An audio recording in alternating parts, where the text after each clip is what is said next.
जय हिंद दोस्तों, वंदे मातरम। भारत एक ऐसी वर्सटाइल जगह है जहां पर कि आप मुद्दे ढूंढने जाएंगे तो आपको मुद्दे कंकड़ की तरह फैले मिल जाएंगे।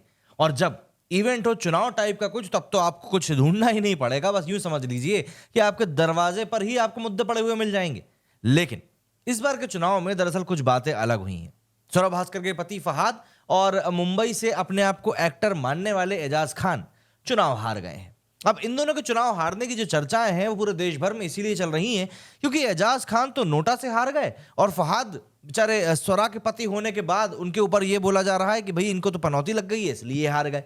वरना उनके बारे में सुनने में आता है कि महोदय काम काफी अच्छा करते हैं। लेकिन इन दोनों के अलावा एक मुद्दा और है जो इस समय भारत में काफी ज्यादा अटेंशन ग्रैब कर रहा है और वो सिद्धू जी की धर्मपत्नी के बारे में है कि भाई कैंसर की 4th स्टेज में होने के बावजूद भी आयुर्वेद का पालन करके उन्होंने कैंसर को हरा दिया और सिर्फ 1 महीने के अंदर वो हॉस्पिटल से डिस्चार्ज हो गई। अब इन सब बातों का जब एक घोल बनकर तैयार हुआ है तो जाहिर सी बात है काफी मजेदार चीजें बाहर निकल कर आएंगी। सबसे पहले बात करते हैं जरा हम सिद्धू जी के बारे में और उसके बाद आगे बढ़ के इन दोनों सो कॉल्ड एक्टर्स के बारे में ही बात करेंगे। दरअसल भी कुछ ही दिनों पहले नवजोत सिंह सिद्धू ने एक प्रेस कॉन्फ्रेंस करके ये बताया था, बल्कि दावा किया था कि उनकी जो धर्मपत्नी, जिनका की नाम खुद भी नवजोत है, वो कैंसर की 4th स्टेज से स्ट्रगल कर रही थी। ये बात तो हर कोई जानता ही है।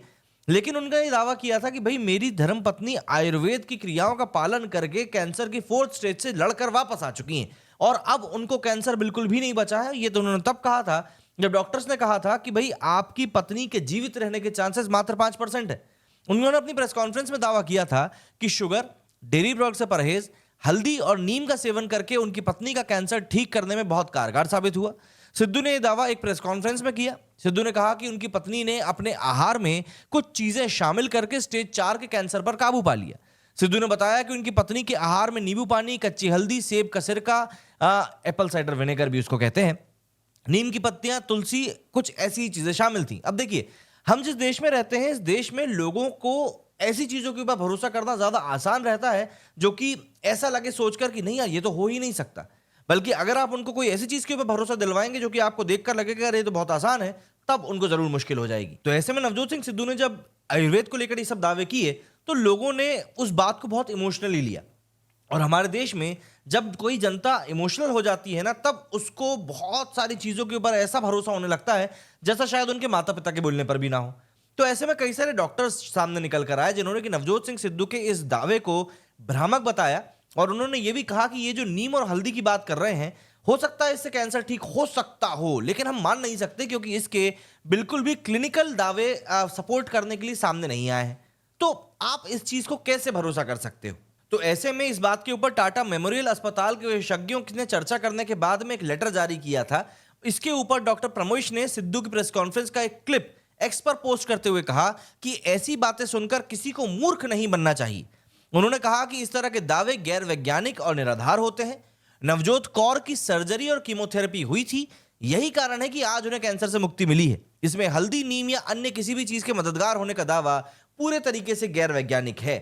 अब आप खुद डिसाइड कर लीजिए भैया कि यहां पर नवजोत सिंह सिद्धू आखिर क्या सिद्ध करना चाह रहे हैं। इसके बाद अगर हम बात करें एजाज खान के बारे में, तो एजाज खान मुंबई के वर्सोवा से चुनाव लड़ रहे थे। काफी अच्छे सोशल वर्कर हैं वैसे, ये इस बात में कोई दो राय नहीं है।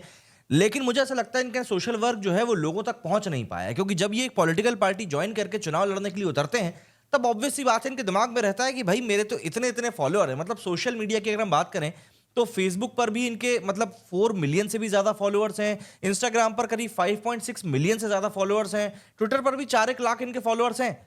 लेकिन देखिए यहीं पर आपकी सच्चाई से सामना हो जाता है कि सोशल मीडिया पर जो लोग आपको फॉलो करते हैं जरूरी नहीं है कि वो आपके लिए उसी तरीके से सोचते हो जिस तरीके से आप चाह रहे हो कि भैया ये मेरे लिए सपोर्ट करते हैं।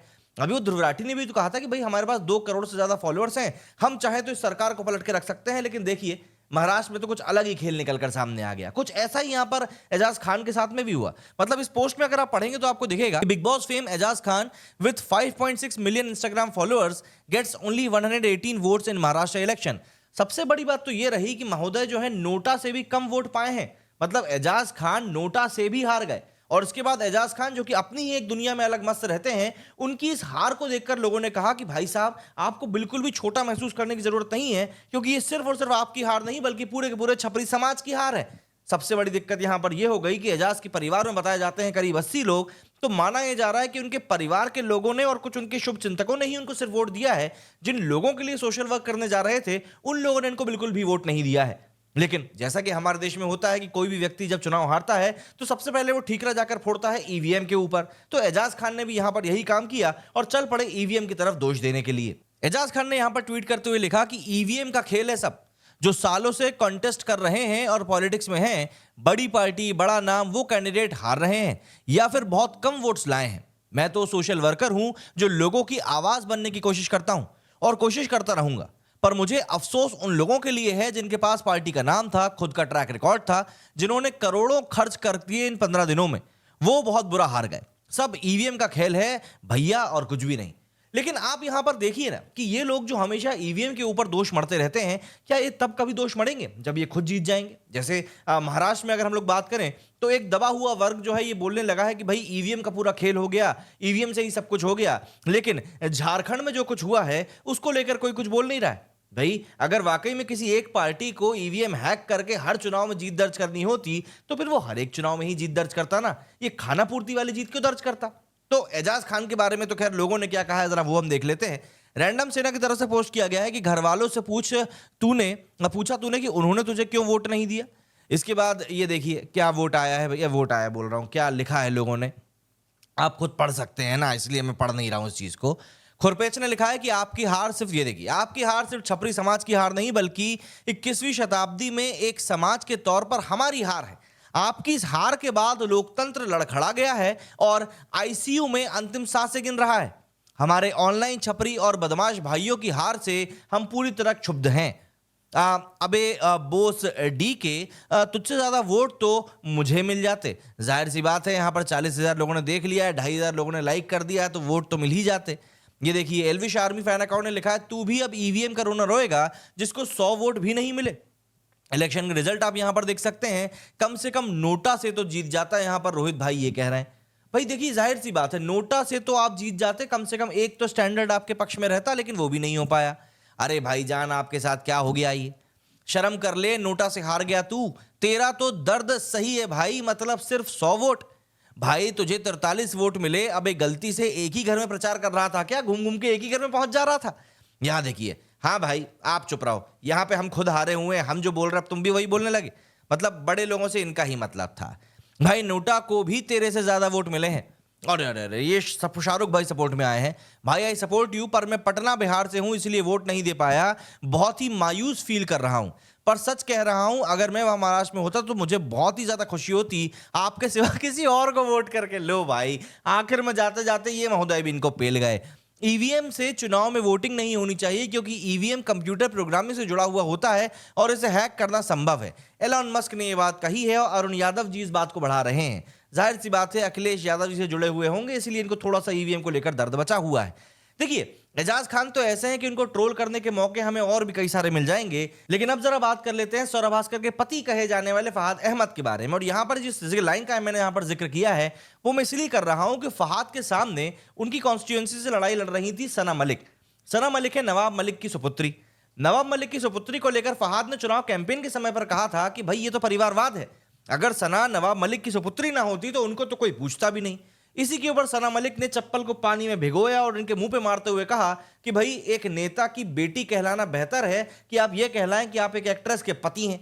मतलब देखिए ये जो चीज है थोड़ी सी पर्सनल हो गई, लेकिन इससे भी ज्यादा पर्सनल तब हो गया जब फहाद साहब बहुत ही मायूस शक्ल के साथ में चुनाव की वोटिंग की काउंटिंग जब चल रही थी उस दौरान एक वीडियो सामने लेकर आए और उन्होंने कहा कि भैया हम तो 19वें राउंड तक आगे चल रहे थे। उसके बाद कुछ मशीनें ऐसी निकल कर आई ईवीएम की जिनमें की 99% बैटरी थी और उन सब में सना मलिक हमसे दुगने से भी ज्यादा अंतर से आगे चली गई।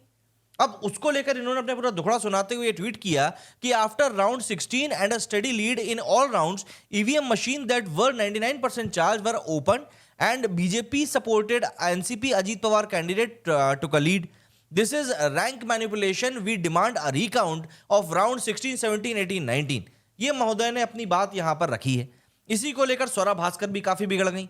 सौरभ भास्कर ने लिखा कि पूरा दिन वोट होने के बावजूद ईवीएम मशीन 99% कैसे चार्ज रह सकती है, इलेक्शन कमीशन जवाब दे।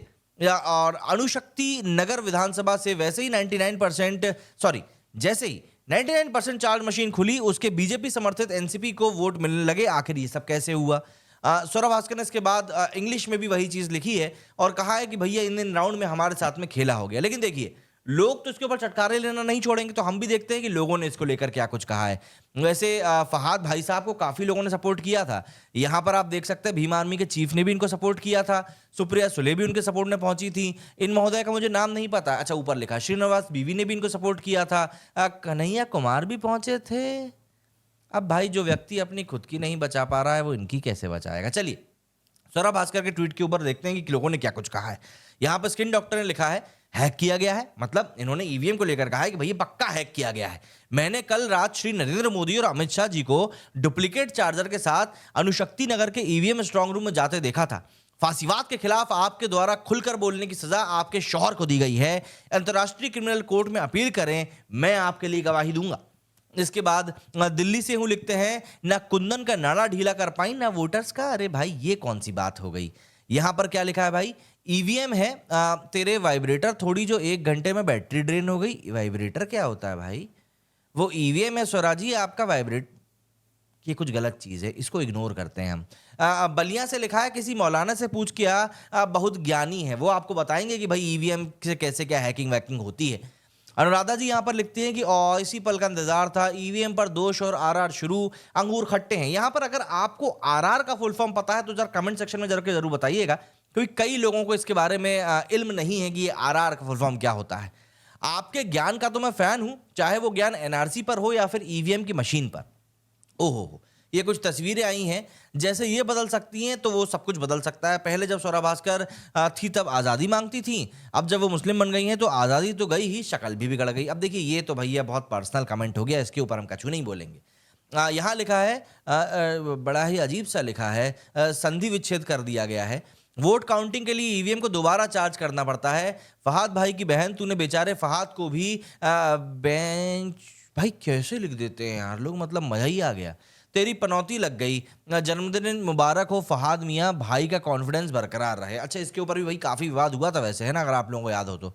चमचों के पौं जीत गए, चलो ईवीएम का आरआर शुरू कर देते हैं। वक्फ प्रॉपर्टी बनने के बाद शरीर भी दिमाग भी, अब मैं क्या बोलूं।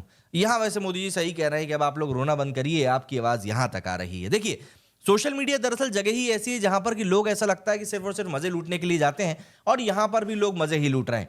चुनाव के नतीजे जब आते हैं तब अक्सर हमारे देश में ईवीएम को लेकर इसी तरह की बातें होती हैं। जब एक वर्ग विशेष को सही तरीके से वोट नहीं मिलते तो वो ठीकरा यही कहकर फोड़ते हैं कि भैया देखो ऐसा है कि हमारे साथ बहुत गलत हो गया है और आपको हमारी बात बिल्कुल माननी ही पड़ेगी।